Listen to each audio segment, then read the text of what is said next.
Bismillahirrahmanirrahim. Dulu ketika era murni itu orang sedekah itu biasa, mesti diterima.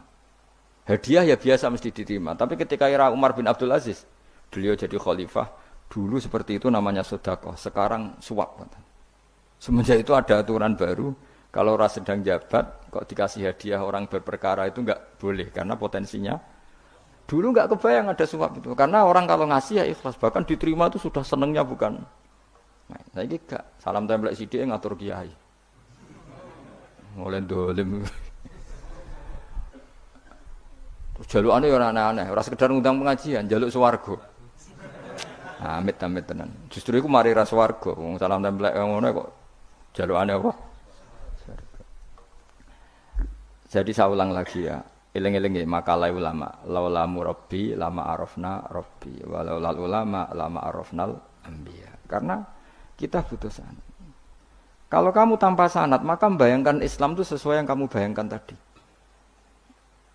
Jadi misalnya kita bayangkan Nabi itu figur yang begini-begini. Padahal kadang Nabi itu figur yang secara ilmu soleh itu malah kadang nggak iso nalar. Sing iso nalar itu ilmu yang riwayat. Misalnya gini, Nabi itu punya sisi unik. Kalau dahar itu di depan umum.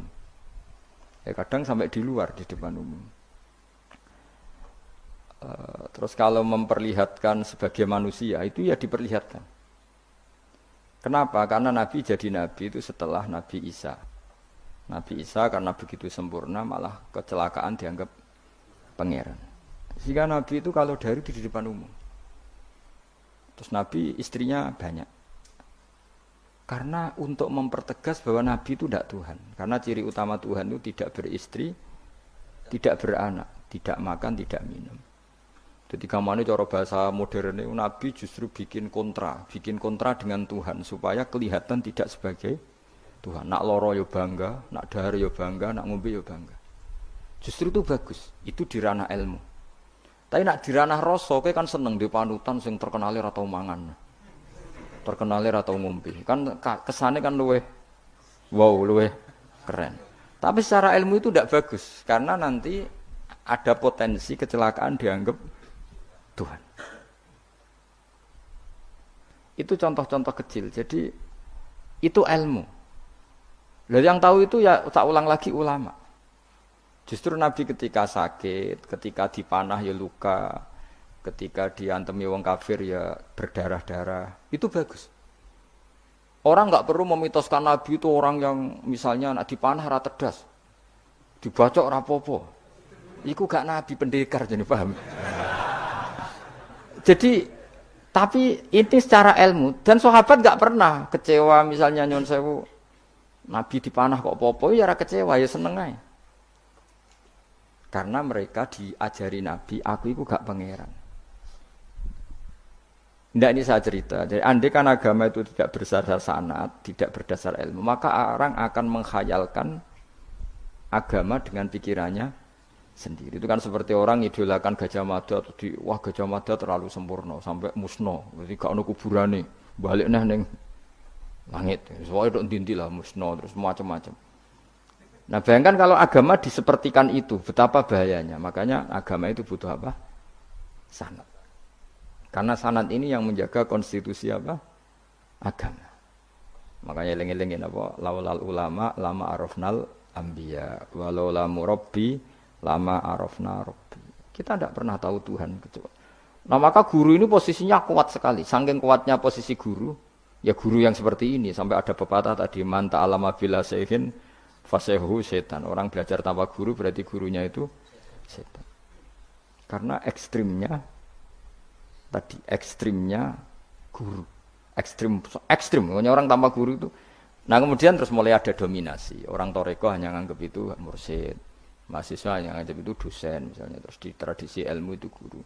Sebetulnya itu tidak itu semua, yaitu bagian dari itu, tapi tidak itu semua. Yang penting itu ada sanad. Sehingga cara pandang itu tadi, Nabi di Medina itu waqi'atu ainin, satu fakta sosial. Meskipun dengan segala Madinah, tetap itu satu fakta sosial. Buktinya zuriyahnya Rasulullah terbanyak hidup di Kufah. Mulai Sayyid alim-alim di Kufah, setelah itu pindah ke Yaman. Apakah pindah ke Yaman itu berarti meninggalkan tempat yang pernah disinggahi Rasulullah? Tidak seperti itu. Tapi ciri utama Nabi itu dakwah dan nasrul ilm. Dan yang butuh zaman itu Yaman ya ke Yaman, yang butuh itu ke Indonesia ya ke Indonesia. Lah andai kan sunnah Rasul dimaknai secara sepihak, kudu urip ning Madinah. Berarti wong Islam sekali gak ning Madinah gak dianggap sunnah Rasul. Wah, kan terus panjang jadinya. Makanya terus ada ilmu yaitu namanya usul fikih. Usul fikih itu yang ngatur itu semua, yang bisa nganalisis.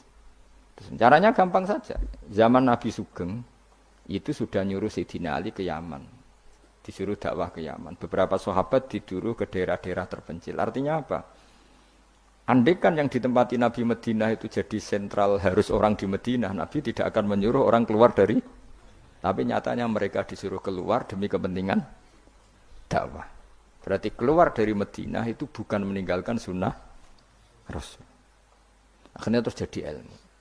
Makanya terus dibedakan mana waqi'atu ainin, mana yang misi. Tentu didahulukan apa misi atau himmah. Jadi itu harus ada ilmunya memang seperti itu. Misalnya termasuk yang paling terkenal saya contohkan berkali-kali. Nabi itu kalau sedekah ya pakai tamar. Kalau uang ya pakai dinar. Tapi ilmu kita tahu maknanya itu adalah alat tukar. Sehingga di Indonesia kita sedekah pakai rupiah. Kalau Nabi pakai tamar kita ganti beras karena maknanya kut, makanan pokok. Ojo kok pepeh niru Nabi. Lagi niru Nabi saiki berarti sedekah rupiah gak niru Nabi. Nabi gak pernah sedekah pakai rupiah, tapi pakai apa? Dinar. Nah itu terus ada ilmunya. Yaitu disebut ada ilmu waqi'atu ainin, kebetulan Nabi orang Mekah, maka sedekahnya pakai dinar. Di era itu orang Mekah seringnya dahar kurma. Terus itu semua dimaknani kut sama alat tukar apa? Kut sama alat tukar. Sekarang alat tukar rupiah ya berarti sedekahnya rupiah. Kalau zakatnya dulu makanan pokok di Mekah ya kita zakat pakai makanan pokok di Indonesia. Maknanya beras. Itu ya ulama lagi yang tahu itu ulama. Lan eling-eling ihdinas siratal mustaqim iku siratal ladzina, jalannya mereka yang telah engkau beri nikmat. Karena kalau langsung anut Allah, anut Kanjeng Nabi misalnya, terus sanatnya gimana coba? Misalnya sholat madhep Ka'bah. Itu ya sudah kita anut Nabi, sholat itu madhep Ka'bah. Tapi zaman Nabi teng Madinah itu luas masjid Madinah itu sudah lebih dari luasnya Ka'bah. Iki eling-eling. Dina ana wong fanatik Ka'bah itu fanatik presisi Ka'bah, itu rapati ngaji. Zaman Nabi Sugeng itu luas masjid Madinah itu sudah lebih luas ketimbang Ka'bah. Ka'bah itu hanya 18 kali 16 meter. Saya rungokno. 16 sampai 18 meter diameternya itu. Berarti kalau ingin kenceng Ka'bah, semua masjid harus luas maksimal itu 18 meter. Karena kalau masjid itu 50 meter, berarti ujung yang sana sama sana itu sudah tidak center Ka'bah. Kalau ingin center harus bentuk U. Loh iya kan? Kalau Ka'bah itu 18 meter, kalau ingin kenceng Ka'bah berarti masjid semua harus berapa luasnya? 18 meter. Nanti kalau 50 meter yang ujung sana sama ujung sana, bodoh utopia, bodoh. Tapi zaman Nabi Sugeng, itu masjid di Madinah itu sudah lebih luas ketimbang diameter. Itu menunjukkan bahwa madhep Ka'bah itu tidak harus persis Ka'bah untuk jarak yang jauh, cukup jihah. Jihad itu namanya arah. Ya terus seperti itu. Lagi-lagi laulal ulama lama arafnal anbiya. Kemudian nasah mansuh. Kalau sampean belajar textbook, Nabi Ibrahim bojone akeh, Nabi Dawud bojone akeh, Nabi Sulaiman apa meneh. Kowe langsung anut. Ya tidak bisa. Ulama yang tahu ini syariat yang sudah mansukhoh, sudah dihapus ketentuan. Ya begitu terus seterusnya. Ngilangin najis ya begitu, terus ngelola anak ya begitu, semuanya. Terus ulama ngarang fikih detail itu, disebut kitab fikih itu. Ada Fathul Qorib, ada Fathul Mu'in. Jadi kamu tidak bisa berdiri sendiri memahami agama. Makanya laulal isnad laqala man sa'a masa. Andaikan tidak ada sanad, maka orang akan semau gue. Karena dia punya pikiran, kebetulan dia kiai, dianggap itu pikirannya Islam. Dia punya pikiran, kemudian dia mubalek pas acara Islam, dikira itu pikiran, padahal pikirannya, juga ada orang ngomong, kiai sekarang harus kaya, kalau nggak kaya nggak dihormati. Mana ada target Islam ingin dihormati. Itu satu kesalahan. Bilang harus kaya. Mana ada di antara hukum fikih itu kaya itu harus. Mengharuskan sesuatu yang tidak wajib itu dosa besar. Ijabu malam wajib. Itu dosa salahnya kebanyakan.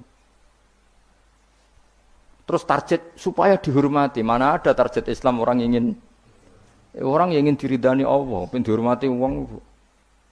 Lucu meneh kan itu mesti pikirannya sendiri, tidak mungkin itu pikiran Islam. Ya tidak hilang-hilang ya. Laulal isnad laqala man sa'a masa. Andai kan tidak ada sanad, maka orang mau ngomong apa saja ngomong. Terus dibutuhkan sanad. Termasuk hal-hal sing ekstrim, itu juga butuh sanad. Misalnya ini contoh paling gampang ya. Ada dua orang saling bunuh, sama-sama mukmin, sama-sama bawa pedang tarung. Terus yang satu terbunuh. Zaman Nabi Sugeng itu ngendikan al-qatil wal maqtul finnar, yang bunuh dan yang dibunuh di neraka. Buktinya zaman sahabat itu iskal itu janggal. Hadza al-qatil ya Rasulullah, fama balil maqtul. Oke, kalau yang terbunuh, yang membunuh masuk neraka saya sepakat ya Rasul. Tapi kalau yang dibunuh dosanya apa? Jawab Nabi, innahu kana harison ala qatli sahibi. Yang terbunuh sebetulnya mentalnya pembunuh, cuma nasibnya.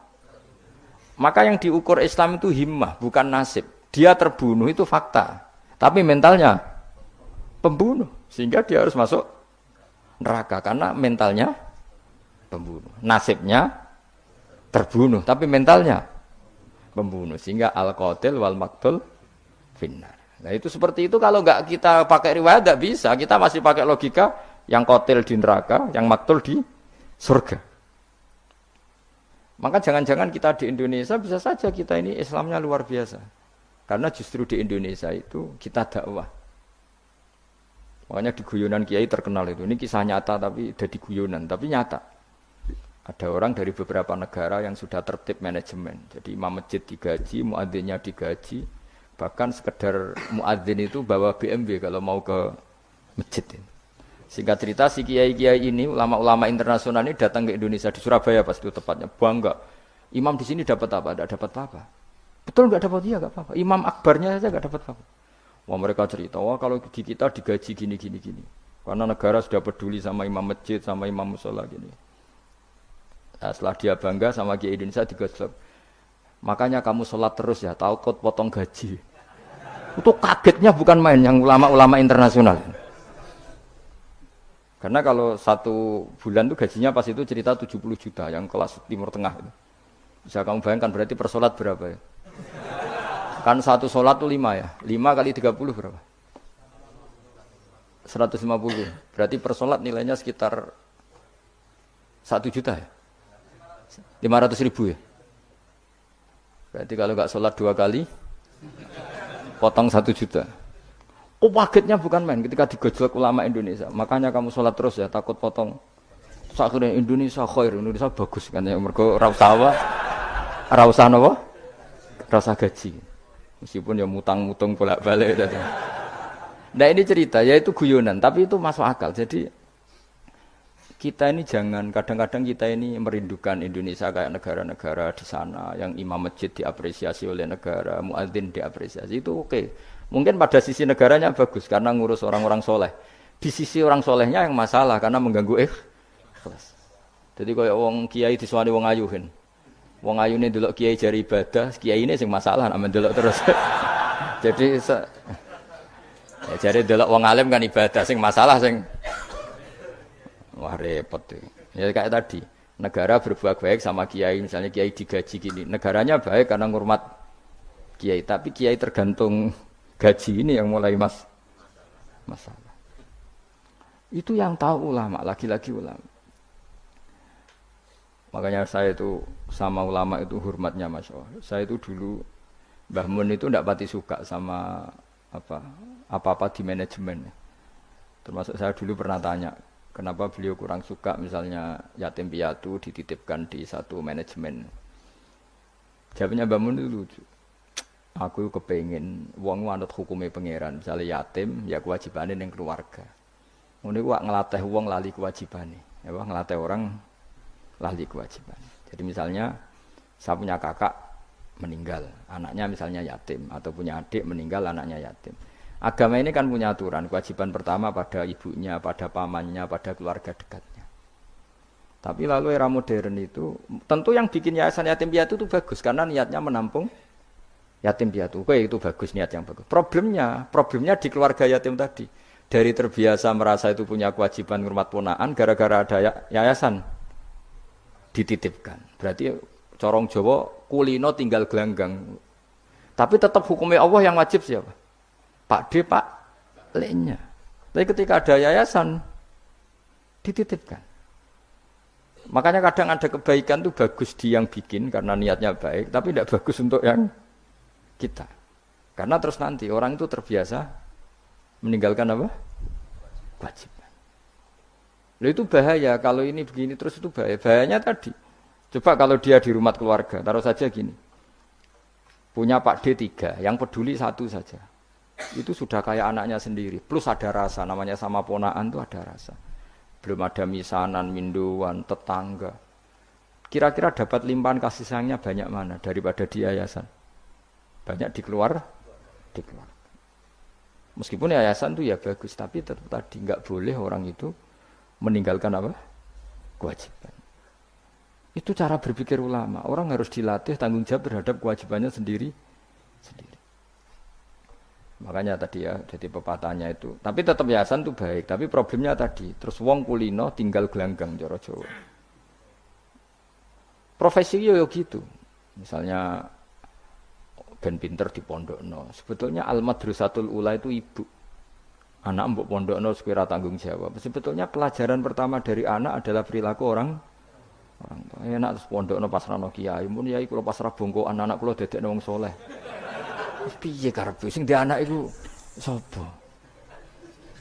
Percontohan anak itu pertama orang tua. Tapi saiki nah kiai ini apik gawe lembaga pendidikan ben orang bisa belajar. Wong tuane sing kuwaco. Terus ora tanggung. Makanya lucu kan akhirnya kiai-kiai itu sakit didik santri seneng akhirat mulai diwari kedunyan meneh mbek wong tuane. Dadi anggere mulai kambuh. Mondok apik neh kok mulai. Karena tadi ya saya ulang lagi ya. Jadi Allah itu layak kulu walayanamu walayasrob. Allah itu enggak tidur, enggak makan, enggak minum, sehingga enggak bisa ditiru. Yang bisa ditiru itu sesama manusia. Mulane wazkur Ismaila wal Yasa wadal kifal nabo ihdinas siratal mustaqim siratal ladzina an'amta alaihim. Maka ketika kita nanti masuk surga, tu faulaika ma'al ladzina an'ama Allahu alaihim minan nabiyyin wasiddiqin wasyuhada'i wassalihin wa hasuna ulaika rafiqa. Jadi enggak bisa kamu soleh sendiri itu enggak bisa. Karena kalau soleh sendiri pasti dipimpin khayal, itu tak jamin pasti dipimpin apa? Khayal. Sehingga harus ada sanad. Makanya laulal isnad laqala man sa'a ma sa'a. Andai kan enggak ada sanad, maka orang mau ngomong apa saja diomongkan. Makanya kita butuh napa? Butuh sanad. Terus kalau terusakan ya. Terus nanti Rabbus samawati wa ma min ilahin illallahul wahidul qahar. Rabbus samawati. Pangeran iku sing pangerani pira-pira langit wal ardi lan bumi. Wa malan perkara benahuma antarane samawat lan ardh. Al azizu turdat sing menangan, al ghalibu sing menangan ala amri. Ing atase urusane Allah. Al ghafaru kang akeh nyepurane li auliyaihi maring pira-pira kekasih Allah. Kul ngucap sira Muhammad lahum maring para kafir Mekah zaman iku huwa nabaun azim. Huwa utawi iki iku nabaun azim. Huwa utawi ikilah Quran misale. Huwa utawi ikilah Quran iku nabaun cerita azimun kang gedhe. Antum kang utawi sira kabeh andu saking Quran iku muriduna iku mengo kabeh. Ail Qur'anu tegese Quran alladzi kang ambak tukang cerita ingsun kum ing sira kabeh fi iklan ladzi. Wajib tu lan teko ingsun kum ing sira kabeh. Fihi napa bihi? Wajib tu kum fihi. Wajib tu lan nekane ingsun kum ing sira kabeh dalam Quran bima lan perkara la ya'lamu. La ya'lamu kang ora den pinawuri apa ma ila biwahyin. Wa wa qauluhu ma kana liyamin ilmin bil malil ala iku nabaun azim. Ku cerita yang besar. Maka ora ana iku liya kedhe ingsun min ilmin saking pengetahuan bil malil ala kelawan percakapane malaikat papan atas yaril malaikati idyaqtasimu nalikane berdebat sapa ngake fisani Adam ing dalam masalah Nabi Adam hina qala wa ta'ala inni ja'ilun fil ardi khalifah in huwa ora ana te kabeh iku in iyuha ilayya ma kana yamin ilmin bil malaila ala idyaqtasimun iyuha ma yuha tegese ora den wahyu ana ilayya maring ingsun apa illa annama kecuali sak temne ingsun ani sak temne ingsun nazirun iku wong sing ngekeki peringatan mubinun kang jelas oleh ngekeki peringatan bayinul ingdar tegese banget oleh ngekeki peringatan waskuran ilinga sira iskola nalikane dawa sapa rabbuka pangeran sira lil malaikati maring malaikat inni khaliqum basaram mintin inni sak temne ingsun khaliqun dat sing gawe ingsun gawe basaron ing manusa mintine sange lemah wa utawi basar iku Adam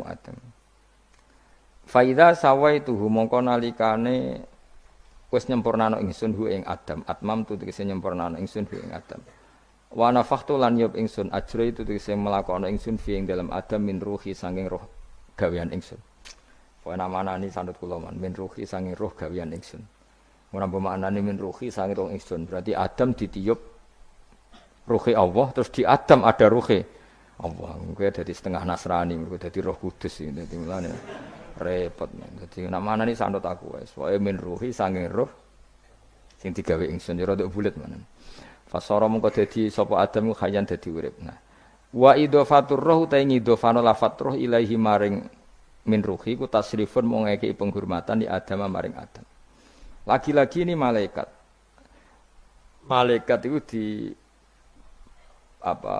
malaikat itu kan yo duwe pikiran. Terus iblis yo duwe pikiran. Sing padha-padha pikiran niku ya rada bener iblis, pikirane lho ya. Tapi nurute bener malaikat. Dadi umpama agama kok anut pikiran ya bener iblis. Mergo cara berpikir iblis iku Adam ku sangka lemah, aku sangka api. Berarti keren aku. Nah cara pikirane malaikat wis ora mikir mbok mulya ndi dikongkon ya manut. Jadi agama ini sanad. Agama ini seorang lagi napa? Sanad. Sakjane cara tauhid ya keberatan, aku ana istilah Baitullah ya keberatan. Wong Baitullah maknane omahe Allah sing takok. Allah manggon wirdi ning Ka'bah. Jadi kita harus ngikuti ulama. Dikatakan Baitullah itu nama penghormatan. Sesuatu itu mulia, maka disebut Baitullah. Bukan berarti Allah nempat di situ. Mergo Allah ndak butuh napa? Tempat. Jadi itu kan jelimet, Mang. Lagi-lagi yang tahu itu ulama. Masjid ya dikatakan Baitullah. Lah nek misale iki masjidé pangeran, malah nek mbok maknani lucu. Masjidé pangeran. Jadi iki tempat sujudé pangeran. Nah, kacau kae. Tapi berhubung wong ra paham alhamdulillah dumun iki masjidé pangeran. Jajal maknani bahasa Arab. Iki masjidé pangeran, maknani terjemah. Iki tempat kacau. Baru kayak bodoh ora roh nek iku kacau. Jadi kacau. Mulane anut ulama. Jadi diarani Baitullah apa? Dikatakan daleme Allah maknane apa? Idhofatut tasyrif. Napa idhofatut tasyrif? Maknane omah sing mulia sampai diistilahno daleme Allah. Wis kudu bulet ngono kaya niki napa? Wa idhofatur roh lahu napa? Tasyrifun li Adam. Jadi ora kok wa nafakhtu fihi min ruhi Nabi Adam tak kei rohku iku ora, tapi sebuti tak tiup dari roh sing roh iku urusanku, tapi ora ruhe Allah mboten. Niku jenenge apa? Wa idhofatur roh ilaihi napa? Tasyrifun mok bentuk penghormatan li Adam maring Adam. Wa ruhu terro iku jismun jisim latifun kang alus. Yahya kang dadi urip bi kelawan ikilah jisim. Yahya kang dadi urip bi sebab ikilah jismun sapa al-insanu manusa binufudhihi kelawan tembusir roh fi fil jismi. Faqa mongko napa njungkel sira kabeh lahu maring Adam sajidina hali sujud kabeh. Sujud tahiyatin kelan sujud penghormatan. Keyakinan Imam Suyuti ini bil inhinai mok kelawan diluk. Di Imam Suyuti ya rada unik. Jadi pikiran Imam Suyuti itu tapi itu tidak disepakati ahli tafsir. Ketika Adam diciptakan itu, ayo sujud, hanya diluk gini. Jadi tidak sampai sujud kayak sholat, itu pikiran Imam Suyuti. Karena Imam Suyuti itu masih meyakini sujud yang kayak sholat itu mukhtasun lillah, hanya untuk Allah. Iku pikiran Imam sinten Suyuti. Makanya beliau menafsirkan sujud itu hanya ndiluk tok. Tapi nak cara Senawi Banten umumnya ulama mengatakan ya nak malaikat itu sampai sujud kayak sholat. Tapi bukan niat sujud ke Adam tapi karena itu perintah Allah. Jadi hakikatnya sujud kepada perintahnya Allah bukan ke makhluk yang bernama Adam. Artinya gini, pentingnya ulama ngendikan gini, tidak akan pernah ada syariat makhluk disuruh sujud ke makhluk. Lagi-lagi pentingnya ulama. Jadi tidak bisa misalnya kamu berdasar cerita Nabi Adam, oh kalau gitu saya boleh sujud ke Nabi Muhammad, saya boleh sujud ke guru, tidak bisa. Selamanya tetap tidak bisa. Karena ketika malaikat sujud ke Adam, hakikatnya mereka hanya sujud terhadap perintahnya Allah Subhanahu wa Ta'ala. Bukan sujud ke makhluk. Karena sujud ke makhluk sampai kapanpun tidak pernah sah atau tidak pernah boleh. Jadi pilihannya dua. Nak cari Imam Suyuti sujudnya hanya apa? Diluk, kayak diluk pas apa? Kayak orang-orang Cina itu, pokoknya diluk gini. Kedua, atau memang kayak sujud pas sholat, tapi bukan niat sujud ke Adam sebagai makhluk, tapi sujud karena itu perintahnya Allah Subhanahu wa Ta'ala. Jadi hakikatnya sujud kepada Allah. Makanya kalau dalam ngaji-ngaji ulama itu agama ini dari awal unik. Allah melarang sujud kepada batu. Tapi kita sholat itu madhep Ka'bah. Kemudian juga ada batu. Makanya kita harus menanamkan bahwa semua sujud itu lillahi ta'ala. Dan soal ada arah, ya penting arah. Nggak mau arah madhep segoro kidul, repot. Jadi arah itu mau dipakai kesepakatan untuk menunjukkan kalau kita muslim, arahnya sujud itu ke Ka'bah. Tapi tetap sujud kita hanya lillahi ta'alanya karena Allah. Saya ulang lagi ya, jadi itu pentingnya ulama. Hanya ada dua versi. Satu, malaikat tidak sujud kayak sholat, tapi hanya diluk. Ini cara Imam Suyuti, napa? Sujud tahiyatin bil-in hina, napa? Bil-in hina. Tapi kalau banyak ulama mengatakan ya sujud betul, tapi tidak niat sujud ke Adam, tapi tunduk kepada perintahnya Allah Subhanahu wa Ta'ala.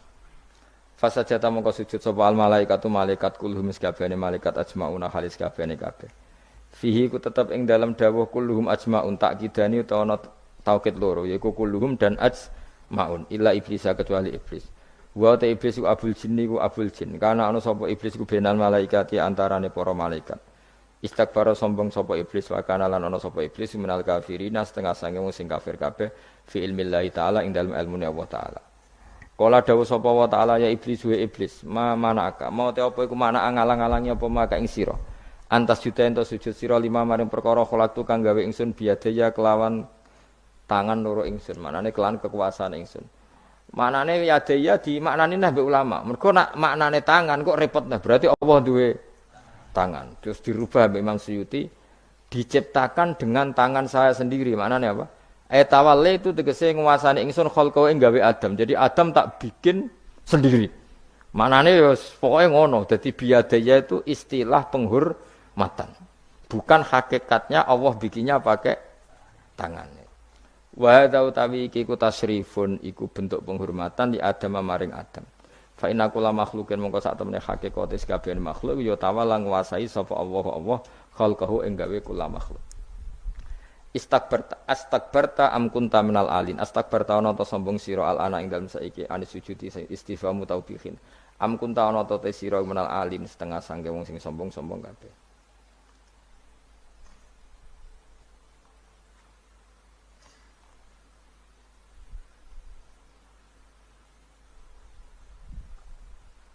ana Imam Suyuti am kunta ana ta sira minal alin saking sing sombong kabeh mutakabbirin tegese sing sombong kabeh Fatakabarta mongko sombong sira anis sujudi sang sujud. Terus likaunika krana anane sira iku minhum setengah saking wong sing kumo luhur. Kala ngucap sapa iblis ana khairu minhu. Ana uta ingsun khairun wa apik minhu tinimbang Adam. Kula niku karena lebih keren timbang Adam. Kholak tandamel panjenengan ingsun minarin saking materi api wa kholak talan damel panjenengan ing Adam mintinin saking materi napa lemah. Kala dawuh sapa sinten kala dawuh sapa Allah fakhrus mongko metu sira minha sangi swarga minal jannati swarga wakila minas samawati sing pira-pira langit. Jadi sebetulnya mulai dulu itu ya ada khilaf fakhrus minha itu dari surga atau wakilah minas samawat fa innaka Debat itu kurang penggawean. Surga zaman Adam itu sama enggak dengan surga yang nanti untuk kita di surga? Wah, ya sama. Kalau sama sekarang di mana? Wis ribet, wong nganggur-nganggur wis ribet. Wong bus warga ora mesti kok geger perkara kok. Wes parah. Wis iku Yahudi, takokan niku takokan apa? Yahudi. Kanjeng Nabi nate takoki wong Yahudi, Muhammad, nak langit bumi iku sok ben hancur pas kiamat. Terus manusa sing mati mulai Adam sementara ditakok endi? Dadi nek takok ngono mirip sapa? Mirip Yahudi. Nak mirip Sugair apa? Nak mirip ngamure. Jadi agama ini selalu disoal pakai akal. Jadi agama tanpa akal ora iso berdiri, tapi kalau terlalu mbok akal itu ya repot. Ya makanya tadi itu pentingnya riwayat. Seorang lagi pentingnya apa? Riwayat.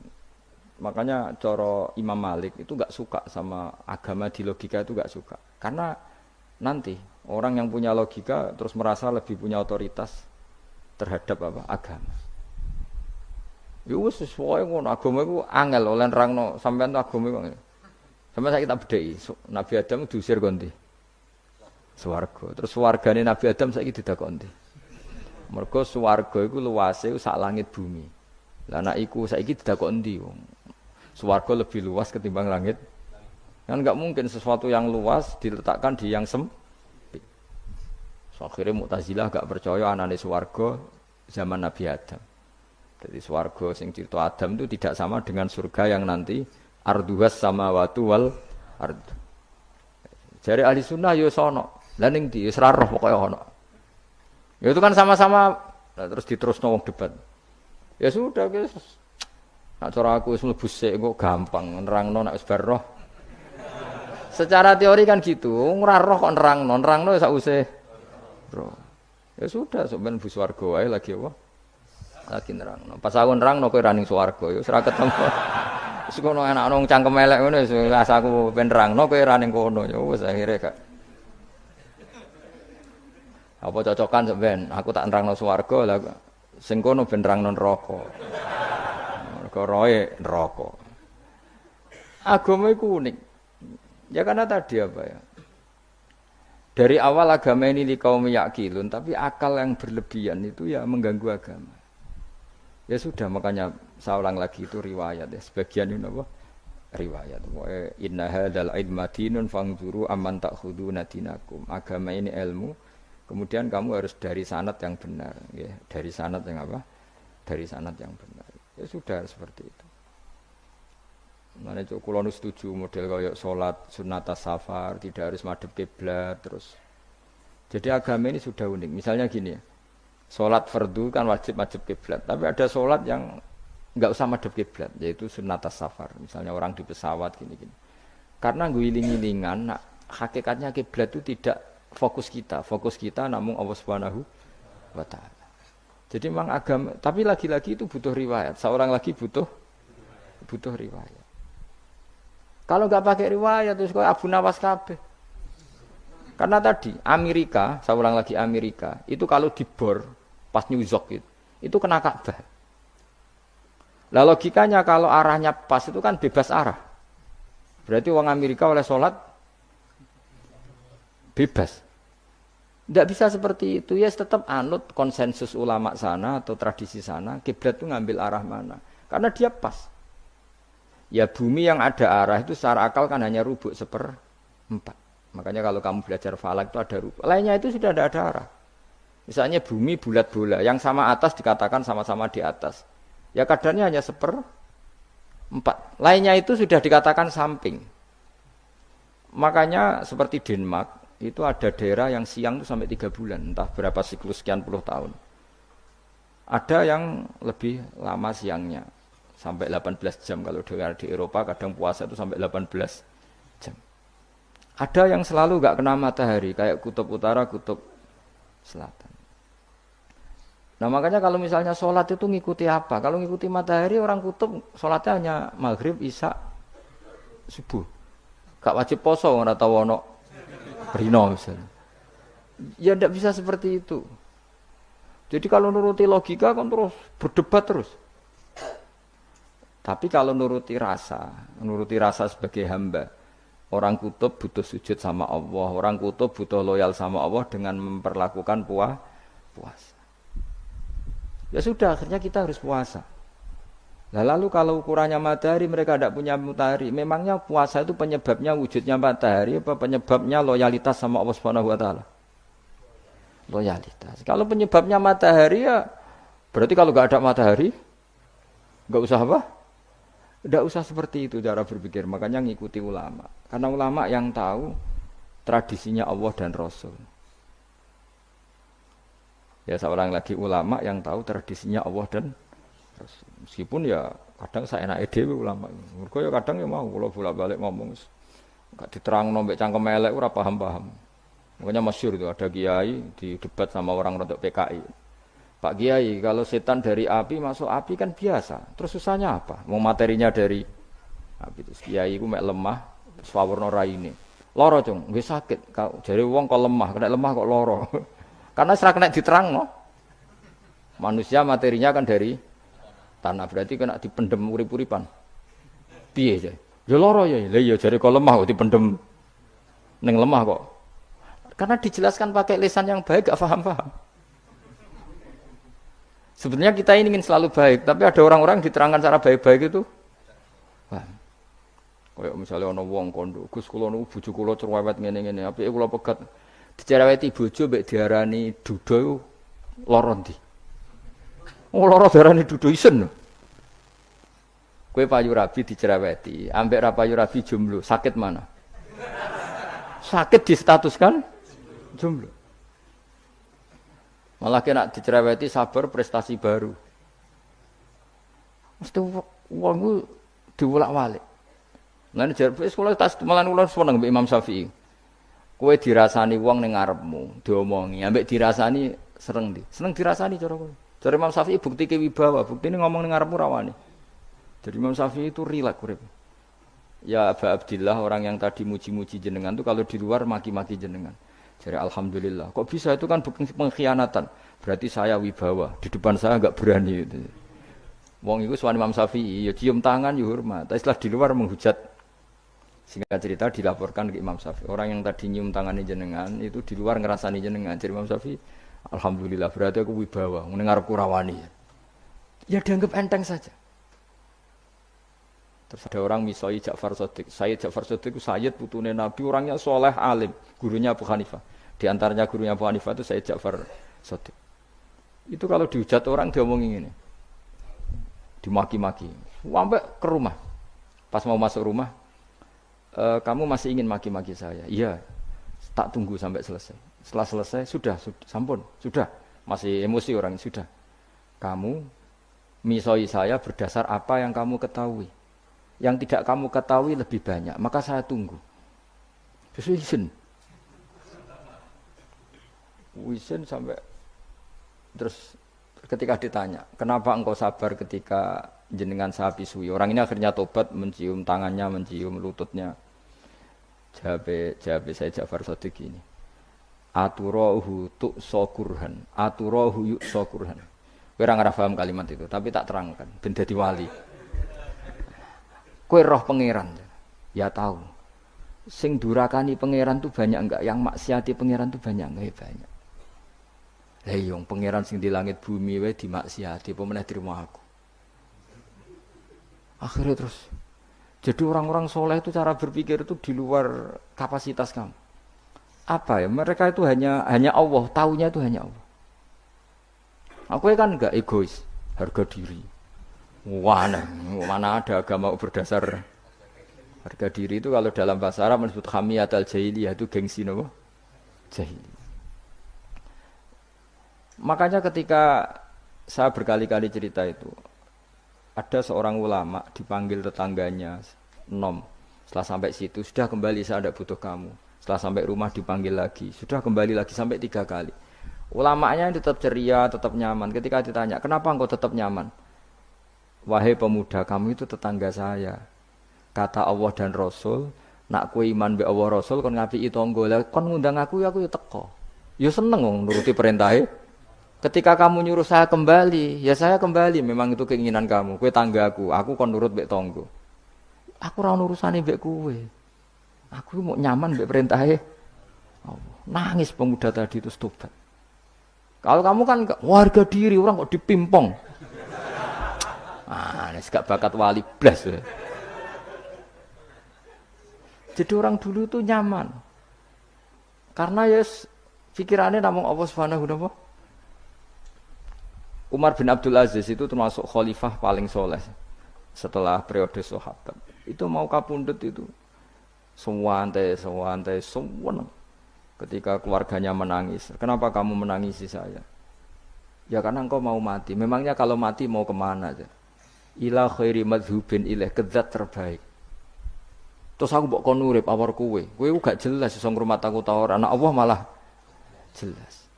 Saiki apik ndi urip mbek wong ora jelas sampai sing jelas. Ya wis terus kapundhut. Kowe kan gak mati ku wedi.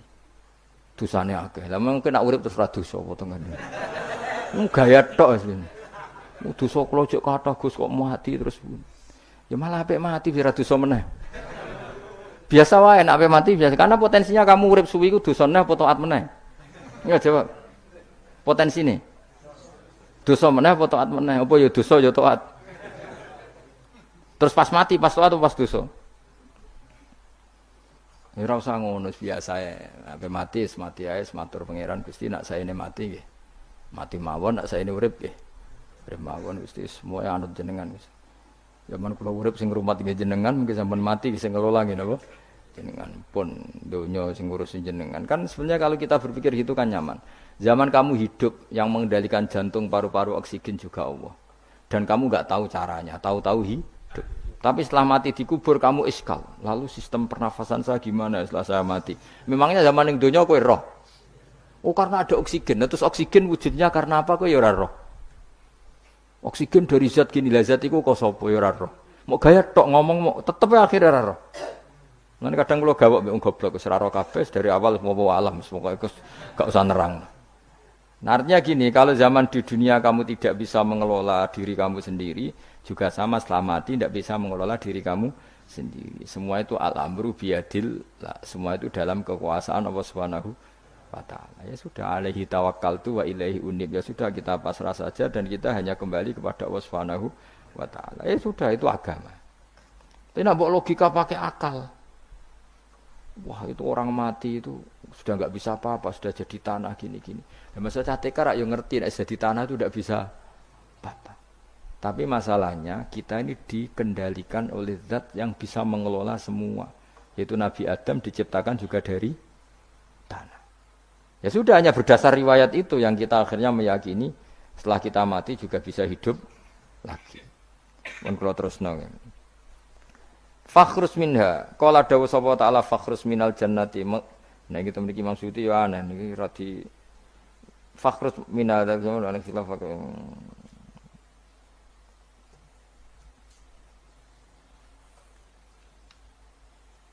Fakhrus mongko metu sira minha sanging jannah minal jannati swarga wakila minas samawat. Fa inna kamu ka sak temne sira rajimun wong sing dilaknati matrudun sing kang dilaknati. Wa inna alaika lan sak temne kowe ngatasi sira laknati lanat ingsun ila yaumiddin maring tumeka hari pembalasan il jaza. Kala ngucap sapa iblis Rabbi do pengiran ingsun fang fir mongko kula aturi ngeki tempo panjenengan ingsun ila yaumi batun maring dinane dintangekno sapa manusa inas. Kala dawuh sapa fa inna mongko sak temne sira iku minal mudharin saking wong sing dikai tempo ila yaumil waqtil ma'lum tumeka maring dina sing ditentokno. Waqtan nafqatil ula wektu tiupan sing pertama. Kala ngucap sapa iblis fa bi izzati mongko demi kehormatan panjenengan la ukhwiyanna iktine bakal nyesatno ingsun hum ing para manusa ajmain halis kabehane kabeh. Jadi iblis wis bersumpah akan menyesatkan semua manusia. Iki rasa kuwatir, iblis iku yo dhaif, iblis ya lemah. Nyatane yo kowe tetep ngaji jalalan. Berarti ora sukses menyesatkan. Kondang di kowe iblis. Yo kondang sampean, dikon ra ngaji tetep ngaji. Dikon paham tetep ra paham. Berarti iblis itu enggak keren loh. Betul, saya setiap melihat orang sholat itu menyaksikan kekalahan apa? Iblis. Jadi iblis itu ya kalah orang kok terus hebat ya ora. Biasa mawon, ora usah sing hebat ya namung pangeran. Ila ibadaka kecuali kaulane panjenengan saking ibad al-mukhlasina sing ikhlas kabeh. Jadi dari awal iblis wis menyerah ngadepi orang sing ikhlas. Ikhlas itu dimulai dari awalnya. Cara bahasa Inggris pokoknya hilir sampai hulu sampai hilir kudu ikhlas kabeh. Misalnya kita duit, yakin nek iku wae Allah. Sehingga kita ketika ngasihkan orang itu kamu enggak merasa itu milik kamu. Sehingga enggak gampang undat. Selagi itu kamu benar keduanya awalnya salah itu masih mungkin ndak ikhlas. Uang ini milik saya, tak kasihkan kamu dengan ikhlas. Kalimat milik saya ini menjadikan suatu saat kamu jadi iso undat-undat karena milik saya. Tapi kalau ikhlasnya dari depan, uang ini milik Allah, ilmunya Bahak milik Allah. Terus tak kasihkan kamu juga hambanya. Dari awal kan merasa saya tidak punya apa-apa. Tapi selagi saya ikhlasnya hanya separuh, ilmu saya tak kasihkan kamu karena Allah, berarti masih potensi enggak ikhlas. Ya, jadi kalau ngelatih ikhlas itu harus dua-duanya. Kamu punya uang milik Allah, punya ilmu milik Allah, punya jabatan milik Allah, kemudian kamu kasihkan sesuai perintah Allah. Itu lebih mudah ikhlas karena la haula wala quwata illa billah. Selagi masih separuh saja salah, itu potensi berikutnya juga ikut salah. Misalnya aku ngurmat yatim kok ikhlas, duitku tak kena. Kata duitku itu menjadikan suatu saat. Dulu tak rumat, saiki jebule lali aku. Tapi kalau alhamdulillah saya pernah digerakkan Allah ngurmat yatim dengan milik Allah juga. Sehingga kita sekedar pernah melakukan ketaatan ini senang. Enggak penting berikutnya anak yatim ini nanti peduli kita apa enggak, enggak penting. Itu ikhlas ya. Ikhlas itu sesuatu yang semuanya lillahi ta'ala. Ya, dan inna sholati wa nusuki wa mahyaya wa mamati lillahi rabbil alamin. Itu iblis harus menyerah. Kecuali hamba jenengan sing ikhlas. Qala fal haqqu wal haqqu aqul. Binas bima fal haqqu mongko te barang kebenaran wal haqqu aqul. Binas bihima kelawan nasabnya fal haqqu wal haqqu wa rafil awal wa nasbisani. Fanasbu bil fi'li ba'da wa nasbu awal kila bil fi'lil mazkur wa kila alal masdar ya haqqu hiqqu al haqqu wa kila ala nasi harfil qasam wa rafu ala mubtada'un mahdhuful khabar fal haqqu minni wa kila fal haqqu qasami. Wa jawabul qasam la amla amna yektine bakal ngebae ingsun jahanam ing neraka jahanam nika sange sira bi dzurriyyati katisik lan dzurriyyah panjenengan manan sange wong tabi kang anut sapa man ka ing sira minum sange para manusa ajmaina khalis kabehane kabeh.